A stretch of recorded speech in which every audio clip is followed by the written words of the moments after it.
أشهد أن محمد رسول الله.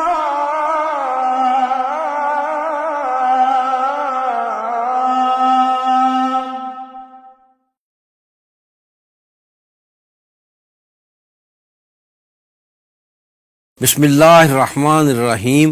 السلام علیکم ورحمۃ اللہ وبرکاتہ. محترم ناظرین، قوموں کے عروج و زوال سے تاریخ اٹی پڑی ہے.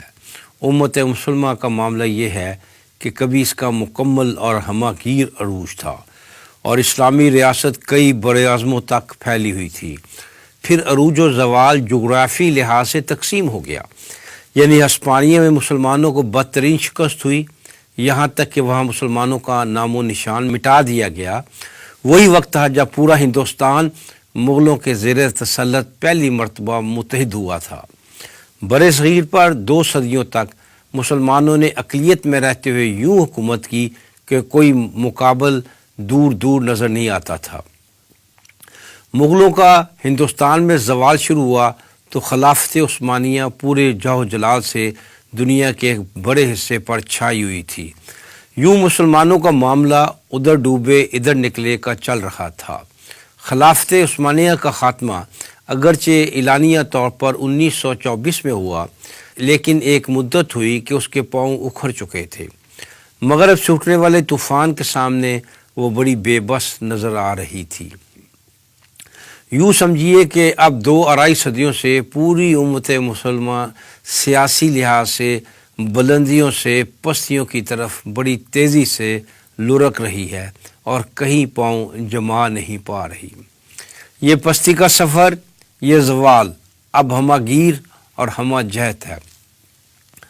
مولانا حالی نے جب یہ نوحہ پڑھا تھا، پستی کا کوئی حد سے گزر نہ دیکھے، اسلام کا گر کر نہ ابر نہ دیکھے، مانے نہ کبھی مد ہے ہر جزر کے بعد، دریا کا ہمارے جو اتر نہ دیکھے. اس وقت ہم جس مقام پر تھے، آج اس مقام کو بھی ہمیں سر اٹھا کر دیکھنا پڑتا ہے. اس لیے کہ گزشتہ 50-60 سال پر نظر دوڑائیں، مسلمانوں کے ساتھ کیا کچھ ہوا.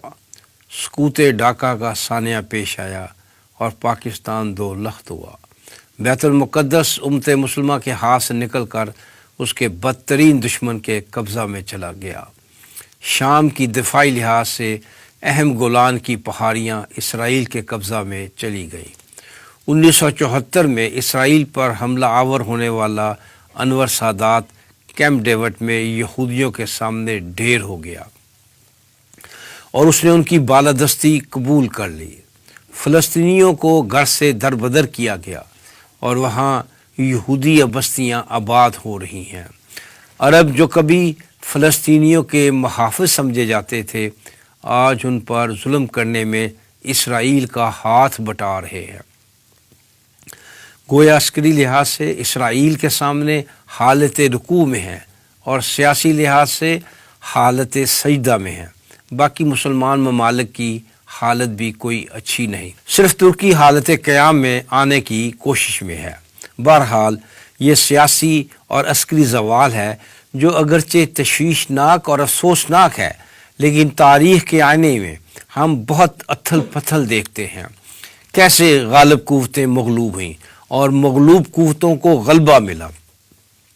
یہ اگر گزرے ہوئے کل میں ممکن تھا تو آنے والے کل میں بھی ممکن ہوگا. ہمارا اصل مسئلہ یہ ہے کہ تہذیبی اور معاشرتی سطح پر ابھی ہم کچھ رزسٹ کر رہے تھے. مذہب کی بنیاد پر ہم اپنے کلچر، اپنی روایات، اپنی بود و باش، اپنے لباس کا دفاع کرتے نظر آتے تھے. سعودی عرب میں سینما نہ تھے، وہاں خواتین پر گاڑی چلانے کی پابندی تھی. عرب اپنی زبان اور اپنے لباس پر اصرار کرتے نظر آتے تھے. اس زمانے کے برِ صغیر پر نظر ڈالیں، سیاسی اور عسکری شکست نے معاشرت اور تہذیب پر نظر نہ آنے والا اثر ڈالا تھا.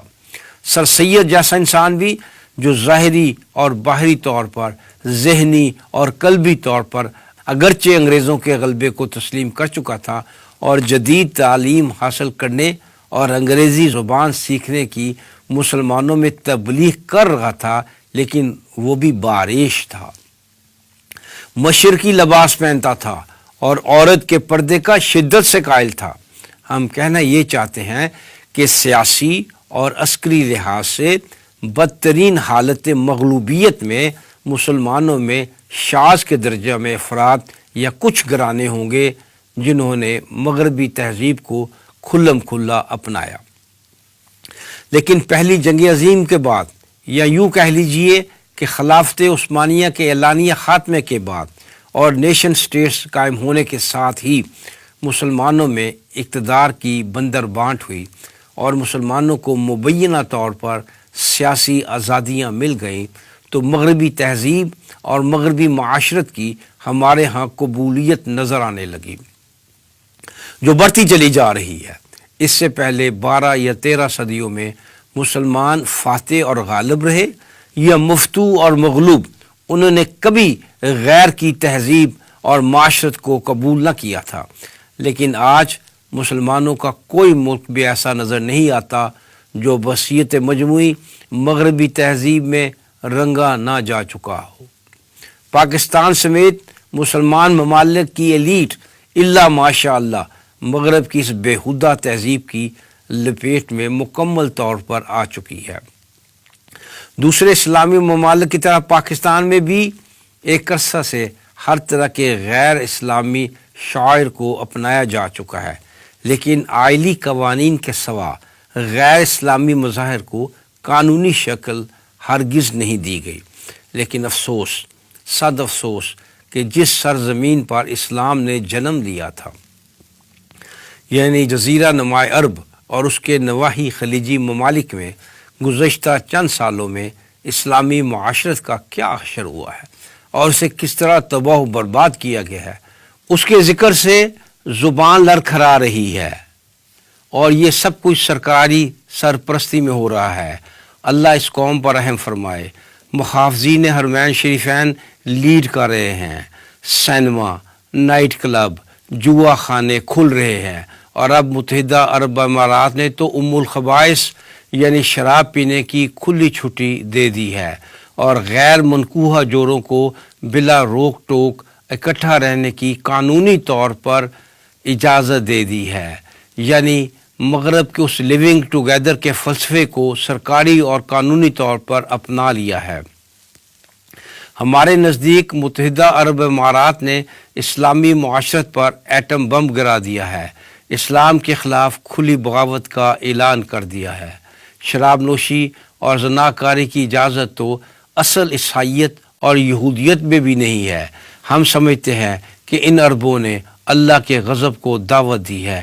کیا ہمیں عربوں کو سمجھانے کی ضرورت ہے کہ ہمارا غفور و رحیم رب خطا کاروں کو تو رجوع کرنے پر معاف کر دیتا ہے، لیکن گناہ پر اصرار کرنے والے باغیوں کے لیے وہ جبار ہے اور قہار بھی اور منتقم بھی ہے۔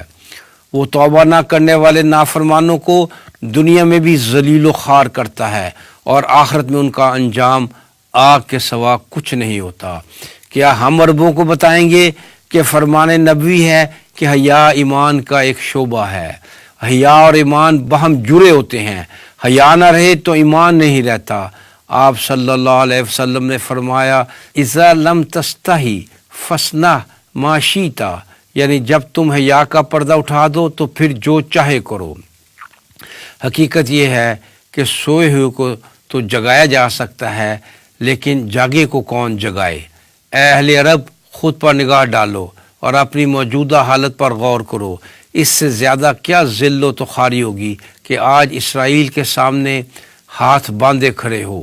امریکہ یہ کہہ کر تمسخر اڑاتا ہے کہ تمہارا اقتدار اور حکمرانی ہماری رضا اور حکم کے طفیل قائم ہے۔ ذرا غور تو کرو کہ باحیا اور اپنی عزت و عفت کی محافظ خواتین نے قرآن میں جگہ پائی، اور امیر مصر کی بیوی کس طرح ذلیل و خوار ہوئی، اور حضرت یوسف علیہ السلام کس قدر آبرو مند اور کامیاب و کامران ہوئے۔ علاوہ ازیں تمام مسلمان حکمرانوں کو ٹیپو سلطان کا یہ قول ازبر ہونا چاہیے اور ہر دم ان کے سامنے رہنا چاہیے کہ شیر کی ایک دن کی زندگی گیدڑ کی 100 سالہ زندگی سے بہتر ہے۔ اللہ جسے چاہتا ہے عزت دیتا ہے اور جسے چاہتا ہے ذلت دیتا ہے۔ کیا حکمران قرآن میں غور نہیں کرتے کہ فرعون دریا میں غرق ہو جاتا ہے اور موسیٰ علیہ السلام کے لیے پانی راستہ بنا دیتا ہے؟ یاد رکھو، ہر فرعون کا انجام ڈوبنا ہے اور ہر اللہ کے بندے کو بالآخر کامیاب ہونا ہے۔ ذرا غور تو کریں، کہاں ہے تمہارے وہ آباء و اجداد جو کبھی شان و شوکت سے حکومت کرتے تھے؟ تمہارا اصل مقام بھی وہی ہے، صرف وقت کی بات ہے۔ لوٹ آؤ کہ اللہ رب العزت موت سے پہلے لوٹ آنے کی مہلت دیتا ہے۔